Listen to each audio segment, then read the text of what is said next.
ওলি আহমদ সাহেবের মতো লোক যদি মেন্টালি ডিস্টার্ব না হইতো, ক্লিয়ারলি বুঝে শুনে একটা লোক রাষ্ট্রপতি ক্যান্ডিডেট হচ্ছে যার পাশ করার কোনো সম্ভাবনা নাই, কিছু বেঈমান থাকবে যারা পট পরিবর্তন করবে, যারা পক্ষ পরিবর্তন করবে। আমি ওই গোনাতে এখন ওলি আহমদ সাহেবকে দেখি। ওই যে বুড়ো বয়সে বিমরতি যাকে বলা হয়, উনি সেই রোগে ভুগছেন। যে বিষয় নিয়ে আবার আপনার কাছে ফিরবো স্যার, সেটি হচ্ছে আপনি সংসদে বলেছেন যে কোনো মুক্তিযোদ্ধা পরিবারের লোক কখনো জামাত করতে পারে না। আজকে জামাতের 11 দলীয় জোটের প্রেসিডেন্ট প্রার্থী মুক্তিযোদ্ধা কর্নেল আহমেদ অলি, এই বিষয়টিকে তাহলে আপনি কিভাবে দেখবেন? আপনার ব্যাখ্যা জানতে চাই। জামাতের 11 দলীয় জোটের প্রেসিডেন্ট প্রার্থী কর্নেল অলি আহমেদ, মুক্তিযোদ্ধা কর্নেল অলি আহমেদ। দেখেন, আমি আরেকদিন বলছিলাম কথাটা, আজকেও বলি, মীর জাফর যে বাংলার স্বাধীনতা অস্তমিত করার জন্য 1 নম্বর দায়ী বিশ্বাসঘাতক, সেই মীর জাফর কিন্তু তার জীবনে এর আগে আলীবর্দী খানের নেতৃত্বে বর্গীদের বিরুদ্ধে যুদ্ধ করে বাংলার স্বাধীনতা রক্ষা করার চেষ্টা করছে, তখনও সে সেনাপতি ছিল। কাজী একবার মুক্তিযোদ্ধা ছিলেন, হ্যাঁ নিশ্চিত উনি মুক্তিযোদ্ধা ছিলেন, উনি মুক্তিযুদ্ধের এটাও নিশ্চিত। কিন্তু আজকেও যদি তাকে বলা হয় সে সেই 71-এর মুক্তিযুদ্ধের চেতনা ধারণ করে, সেটা ঠিক হবে না। লাভে হোক, লোভে হোক, জ্ঞানে হোক, অজ্ঞানে হোক, স্বার্থে হোক, যে কোনো কারণেই হোক, আজকে সে তার এই অবস্থান থেকে সরে গেছে। এখন আর মানুষ তাদেরকে মানুষ মনে করে না, সেই মাপের মানুষ তারা না। এখন তারা তাদেরকে দিয়ে যা ইচ্ছা করানো যায়। কাজেই ওলি আহমদ সাহেবের মতো লোক যদি মেন্টালি ডিস্টার্ব না হইতো, ক্লিয়ারলি বুঝে শুনে একটা লোক রাষ্ট্রপতি ক্যান্ডিডেট হচ্ছে যার পাশ করার কোনো সম্ভাবনা নাই, কারণ তাদের সর্বোচ্চ ভোট হবে 76 বা 75, আর অপরদিকে ভোটের সংখ্যা আছে 225 আমাদের। কাজেই এই লোকটার যদি ভীমরতি না ধরে থাকে, তাহলে তো তার রাষ্ট্রপতি ক্যান্ডিডেট হওয়ার কথা না। আর তাকে এখন আর আমি মুক্তিযুদ্ধের কেউ মনে করি না। কিছু বেঈমান থাকবে যারা পট পরিবর্তন করবে, যারা পক্ষ পরিবর্তন করবে। আমি ওই গোনাতে এখন ওলি আহমদ সাহেবকে দেখি। এর বেশি তাকে আমি অপমান করে কোনো কথা বলতে চাই না। ওই যে বুড়ো বয়সে বিমরতি যাকে বলা হয়, উনি সেই রোগে ভুগছেন, অথবা লাভে লোভে। আমি কথাটা তো বললামই। জি, আবারও যদি একটু ফিরে যাই, বর্তমানে আবার দেখলাম যে বিএনপির পক্ষ থেকে 2টি মনোনয়ন নেওয়া হয়েছে, যদিও আসলে সঠিকভাবে বলা যায়নি কোনটি কার অথবা কে কার জন্য নিচ্ছেন, সে ব্যাপারেও আপনি জানেন কিনা। বিএনপি থেকে তাহলে 2টি মনোনয়ন কেন নেওয়া হলো? বিএনপি তো একটি দল, যদিও নিয়মের বহির্ভূত না, এটি নিয়মে আছেন, সেক্ষেত্রে আপনার বিএনপির নিয়মের বহির্ভূত না, 2টি মনোনয়ন নেওয়া আসলে নিয়ম বহির্ভূত নয়, নিতেই পারেন, কিন্তু তারপরেও বিএনপি তো একটি দল, এখানে আসলে আবার 2টি মনোনয়ন নেওয়া হলো, আপনার কোনো ধারণা আছে কিনা সম্পর্কে রাষ্ট্রপতি পদে? আমি প্রশ্নটা বুঝতে বিএনপির পক্ষ থেকে মনোনয়ন গ্রহণ করেছেন 2 জন, তারা কাদের জন্য নিয়েছেন সেটি এখনো রাষ্ট্রপতি প্রেসিডেন্ট এটা বলার সময় এখন আসে না। Let us wait for time and the time will answer in time. কারণ আমি বিশ্বাস করি, যদিও অনেকে বলে যে তারুণ্যের প্রতীক আমাদের প্রধানমন্ত্রী, না, উনি এখন আর তারুণ্যের প্রতীক না, উনি অভিজ্ঞতার প্রতীক। কাজেই উনার উপরেই দায়িত্ব দেওয়া হয়েছে স্থায়ী কমিটির পক্ষ থেকে, এবং উনি নির্ভুলভাবে, নির্ভীক হৃদয়ে সঠিক সিদ্ধান্তটা সঠিক সময়ে নেবেন। জি, তারুণ্যের প্রতীক। আসলে তরুণ নিয়ে যখনই কথা বলেন আপনি, আমার আসলে যে বিষয়গুলো নিয়ে মাথায় আসে, আপনি জুলাই গণঅভ্যুত্থানকে বলেছিলেন যে এটি একটি মেটিকুলাস ডিজাইন ছিল।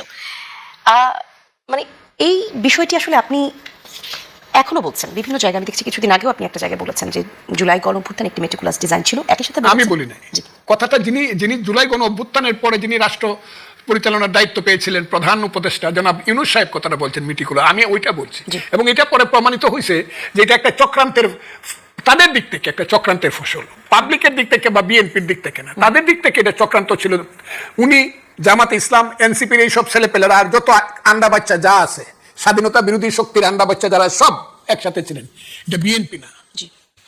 তাহলে এই যে এইটা তো আসলে এক ধরনের, আপনি যেহেতু এই বিষয়টা নিয়ে খোলামেলা কথা বলছেন, এটাকে খতিয়ে দেখা প্রয়োজন বলে মনে করেন কিনা? নিশ্চয়ই, ইতিহাস একদিন প্রমাণ করবে। আপনাকে একটা কথা বলি, 1757 সনে যখন পলাশির যুদ্ধে মীর জাফর বিশ্বাসঘাতকতা করে নবাব হলো, আর সিরাজউদ্দৌলাকে যখন ভগবানগোলা থেকে মীর কাসিমের নেতৃত্বে ধরে নিয়ে তাকে হত্যা করা হলো 3রা জুলাই, এবং তার লাশটা যখন মুর্শিদাবাদ শহরে ঘোড়ার গাড়ির পিছনে টাইনা ঘোরানো হইল আর বলা হইলো এই তোমাদের বিশ্বাসঘাতক নবাব সিরাজউদ্দৌলা, মানুষ তখন হাততালি দিছে আর স্লোগান দিছে নবাব মীর জাফর কি জয়, নবাব মীর জাফর কি জয়। এটা 100 বছর পর্যন্ত চলছে, নবাব মীর জাফর কি জয়। কিন্তু 1857 সনে যখন প্রথম ভারতবর্ষের বা বাংলার সিপাহী বিদ্রোহ হইল, তখন কিন্তু স্লোগান হইল মীর জাফর বিশ্বাসঘাতক, সিরাজউদ্দৌলা দেশপ্রেমিক। 100 বছর পরে এটা প্রতিষ্ঠিত হইল, 3 জেনারেশনের আগে প্রতিষ্ঠিত হয় নাই যে মীর জাফর ছিল বিশ্বাসঘাতক, সিরাজউদ্দৌলা দেশপ্রেমিক। এবং অনন্তকালের ইতিহাস এটা প্রমাণ করবে এখন যে সিরাজউদ্দৌলা দেশপ্রেমিক, মীর জাফর ছিল বিশ্বাসঘাতক। তাহলে সেই লম্বা সময় আসলে বাংলাদেশের কাছে আছে কিনা? আমাদের দেশের ভৌগোলিক অবস্থানের নিশ্চয়ই কথা আছে। বলি, বা যদি রাজনৈতিক পট পরিবর্তনের পর এখন আসলে রাজনীতির যে অবস্থা সেটার কথা যদি বলি, আমাদের কাছে আসলে তাহলে রাজনীতি বোঝার, চিন্তা করার বা আমরা আসলে রাজনীতি সম্পর্কে আরো সচেতন হবার সুযোগ আমাদের কাছে কতখানি রয়েছে? সুযোগ আছে, জিনিসটা আসবে, জিনিসটা আসবে, আসতেছে, আস্তে আস্তে আসতেছে। কারণ এই দেশটার নাম যে বাংলাদেশ, এই বাংলাদেশ নামটা হলো কেন? এটা তো ছিল পাকিস্তান। তো পাকিস্তান থেকে যে বাংলাদেশ হলাম আমরা, কি কি কারণে হলাম, কিভাবে হলাম? একটা যুদ্ধ হয়েছিল, এটার নাম ছিল মুক্তিযুদ্ধ। 3 বছর পাকিস্তানে থেকে আমরা মুক্তিযুদ্ধের মাধ্যমে আজকের বাংলাদেশ হলো। বাংলাদেশ যারা করলো, যুদ্ধ করলো, তাদের নাম হলো মুক্তিযোদ্ধা। কাজে বাংলাদেশে যে ফাইটটা চলতেছে এখন, সারা বাংলাদেশের হাজার হাজার মুক্তিযোদ্ধা, তাদের কারো বয়স 70-এর নিচে না, অনেকের বয়স 80-90 পর্যন্ত আছে যারা যুদ্ধ করছে। তারা কিন্তু মৃত্যুর আগ পর্যন্ত বাংলাদেশকে রক্ষা করার জন্য এবং মুক্তিযুদ্ধকে বাঁচিয়ে রাখার জন্য শেষ জীবনটা দেওয়া যাবে। এবং এইখানে একটা কিন্তু সৃষ্টি হবে ব্রুন, আবার নতুন করে, না রাজাকার নয়, মুক্তিযুদ্ধই সত্য, রাজাকার নয়, মুক্তিযুদ্ধই সত্য। সেই জায়গাটা আসবে এবং আস্তে আস্তে বিএনপি সেই জায়গাতে কিন্তু আসছে। বিএনপি চেষ্টা করছিল অ্যাডজাস্টমেন্ট এন্ড কম্প্রোমাইজ করে একটা রাজনীতি করার জন্য, কিন্তু সাপরে গলায় পেশায় রাইকা দুধ খাওয়ায়া অ্যাডজাস্টমেন্ট কম্প্রোমাইজ হয় না, কারণ সাপ সুযোগ পেলে পরিশ্রম বল দেবে। এই জায়গাটা এখন খুব প্রমাণিত এবং প্রতিষ্ঠিত হয়ে গেছে, খুব প্রমাণিত এবং প্রতিষ্ঠিত। এবং এখন তো ইসলামিক শক্তিগুলো বা ধর্ম নিয়ে যারা রাজনীতি করে সেই শক্তিগুলোর মধ্যে এমন বিভক্তি এসেছে যে আমার তো ধারণা 75% ফোর্সেস অফ ইসলামিক পার্টিস, 75% ইসলামী রাজনীতি যারা করে তারাও জামাতের বিরুদ্ধে। এখন ইসলামের রাজনীতি যারা করে সবাই তো স্বাধীনতার বিপক্ষে না। এই দেশে সবচেয়ে এক সময় ছিল সুন্নিরা ছিল সবচেয়ে বেশি, 90%, কিন্তু ওয়াহাবিরা আইসা, সালাফিরা আইসা এখন সুন্নিদেরকে, ওই যে যারা ওলিয়া উলিয়া, গাউস, কুতুব, দরবেশ, মাজার, যারা এই দেশে আইসা বলছে শোনো হে মানুষ ভাই, সবার উপরে মানুষ সত্য, তার উপরে নাই, সেই যে ইসলামের মর্মবাণী, প্রকৃত মর্মবাণী, সেই যে ওলিয়া উলিয়া, হযরত খাজা মাইনুদ্দিন চিশতি, নিজামুদ্দিন আউলিয়া, বখতিয়ার খাকি, ওই শাহ সুলতান নেত্রকোনার মদনপুরের, হযরত শাহজালাল, শাহপরান, গেসুদারাজ, কল্লা শহীদ, শাহ নাসিরুদ্দিন, বাইজিদ বুস্তামি, খান জাহান আলী সহ, শাহ মকদুম সহ, যারা এই বাংলায় যারা ইসলাম প্রচার করছে, তাদের মাধ্যমে ইসলাম তারাই ছিল সবকিছু। কিন্তু এখন দেখা যাচ্ছে যে রাজনৈতিক শক্তিতে সেই ওয়াহাবিরা সামনে এসে পড়েছে, যারা আল্লাহ মানে, রসুল মানে না, রসুল মানে রসুলকে রসুলের মতো মানে না, বলে উনি আমাদের বড় ভাইয়ের মতো, ওয়াহাবিজম, যারা এই দেশটাকে মৌদুদিবাদের মাধ্যমে প্রকৃত ইসলামকে ধ্বংস করে দিচ্ছে।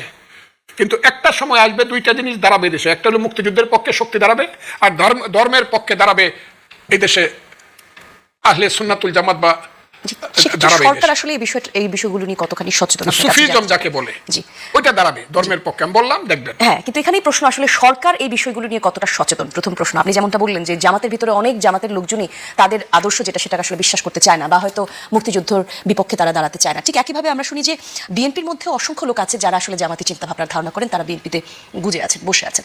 সেই জায়গায় আসলে সরকার অবগত কিনা, ওই জায়গা থেকে সচেতন কিনা? এটা বললে ওই যে গুপ্ত একটা শব্দ বেরিয়েছে, এটা আমি বলতে চাই না গুপ্ত, এরা হলো মুনাফেক, যারা তারা সবার মধ্যে ঢুকে নিজেকে ইনফিলট্রেট করতে চায় ব্যাপারটাকে। দেখেন কিছুদিন আগে যে ছেলেটি ছাত্রলীগ করতো, ওই যে এই যে 7-8টা ছেলে দেখেন, 4টা ছেলে ছাত্রলীগ করতো, এবং দেখবেন বঙ্গবন্ধুকে নিয়ে কি বক্তৃতা করতেছে। এই যে কি ছেলেটার নাম, সার্জিস আলম ছেলেটার নাম বোধ হয়, আরে বাবা বঙ্গবন্ধু এই পৃথিবীর শ্রেষ্ঠ কইতেছে, আবার এই লোকটাই ডান দিক দিয়ে কইতেছে এই শেখ মুজিবুর রহমানের দেশ বিক্রি করে দিচ্ছে, সে হলো ভারতের একই কথা কইতেছে। এরা হলো এটা রাজনীতিটাকে সাংঘাতিকভাবে অভিশপ্ত করে ফেলছে, গোপন রাজনীতি করে ফেলছে। তাদের বিশ্বাসের কোনো জায়গা নাই, কোনো আদর্শে তারা বিশ্বাস করে না, সমস্ত ব্যাপারটাই তারা বিশ্বাস করে যে বাংলাদেশকে ধ্বংস করার জন্য যা যা করা দরকার সবকিছু আমাকে করতে হবে, এটার কোনো নীতি নাই, আদর্শ নাই। কাজেই এটা বিএনপির ভিতরে থাকবে না, আমি এটা মনে করি। নিশ্চিতভাবে বিএনপির ভিতরে কিছু লোক থাকতে পারে যারা এখনো বিভ্রান্ত আছে। ধন্যবাদ আপনাকে। উনি উনার গেম, উনার কার্ডটা উনি খেলতে চাইতেছেন মুক্তিযুদ্ধের উপরে নির্ভর করে। কার্ডটা কিন্তু দিল্লিতে থেকে উনি খেলতে পারবেন না, যত বড় কথাই বলুন। শেখ হাসিনা যিনি বাংলাদেশে যে ক্ষতিটা উনি করেছেন, এটা নিজে করেছেন, উনি 14 সন থেকে ধরে 14 সনে 18 সন এবং 24 সনের 3টা নির্বাচন করলেন বিনা ভোটে, এবং 30 বছর যে সন্তানের বয়সে একটা ভোট দিতে পারলো না। উনার প্রতি মানুষের সবচেয়ে বড় বিক্ষোভ কিন্তু এই জায়গাটার মধ্যে যে উনি গণতন্ত্রকে হত্যা করলেন, উনি ডিক্টেটরশিপ চালানোর চেষ্টা করলেন, এবং শেষ পর্যন্ত এটাও সত্য 5ই আগস্টে যে লাখ লাখ লোক রাস্তায় নামলো, এটার বড় কারণ হলো শেখ হাসিনা স্বৈরাচারী ছিল। শেখ হাসিনা ভাত দিতে পারে না, কাপড় দিতে পারে না, এটা যত না মানুষের ক্ষোভ ছিল, সবচেয়ে বড় ক্ষোভ ছিল উনি গণতন্ত্রকে হত্যা করছে।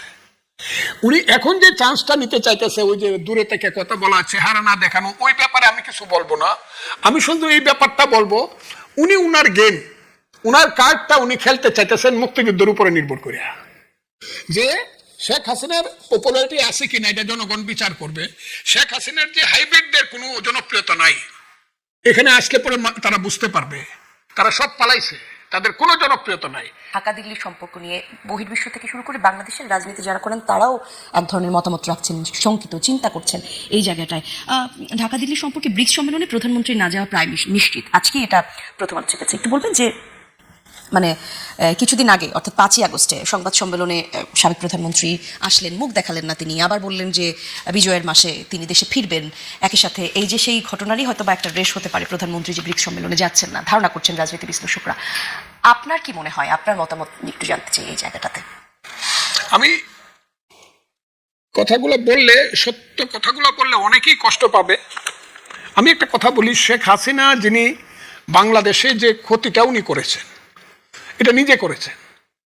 উনি 14 সন থেকে ধরে 14 সনে 18 সন এবং 24 সনের 3টা নির্বাচন করলেন বিনা ভোটে, এবং 30 বছর যে সন্তানের বয়সে একটা ভোট দিতে পারলো না।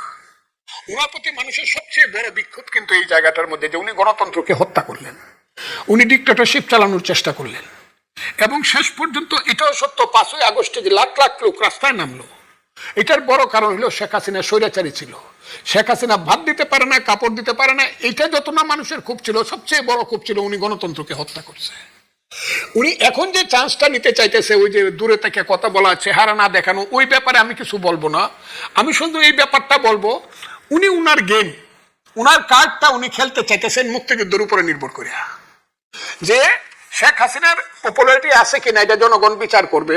শেখ হাসিনার যে হাইব্রিডদের কোনো জনপ্রিয়তা নাই, এখানে আসলে পরে তারা বুঝতে পারবে তারা সব পালাইছে, তাদের কোনো জনপ্রিয়তা নাই। কিন্তু জনপ্রিয়তাটা রয়ে গেছে মানুষের কাছে মুক্তিযুদ্ধের। যখন জামাত মুক্তিযুদ্ধকে ধ্বংস করতে চায়, মানুষ যখন মুক্তিযুদ্ধের পক্ষে দাঁড়াইছে, শেখ হাসিনা মুক্তিযুদ্ধের কার্ডটা খেলতে চাচ্ছে। সেই সুযোগ কিন্তু এই কার্ডটা কিন্তু দিল্লিতে থেকে উনি খেলতে পারবেন না, যত বড় কথাই বলুন। কার্ডটা খেলতে হবে বাংলাদেশে আইসা। আপনি যদি আপনার মানে বাড়িতে যদি আম খাইতে চান, তাহলে গাছটা কিন্তু রোপণ করতে হবে বাড়িতেই। বাংলাদেশে যদি রাজনীতি করতে চান, তাহলে বাংলাদেশের ভিতরেই আপনার সংগঠন গড়ে তুলতে হবে। It is subjective force. শুধু অবজেক্টিভ কন্ডিশন দিয়ে কেউ এই দেশে সবকিছু করে ফেলবে বাহিরের শক্তিতে, তা কিন্তু হবে না। কাজে আমার মনে হয় না তাদের গেমটা যেটা তারা মনে করতেছে যে 6 মাসের মধ্যেই তাদের জনপ্রিয়তা আইসা পড়বো ইত্যাদি ইত্যাদি, এটা আমি জানি না বা বুঝিও না, কিন্তু আমার ধারণা সাবজেক্টিভ কন্ডিশন তাদের পক্ষে না বাংলাদেশের।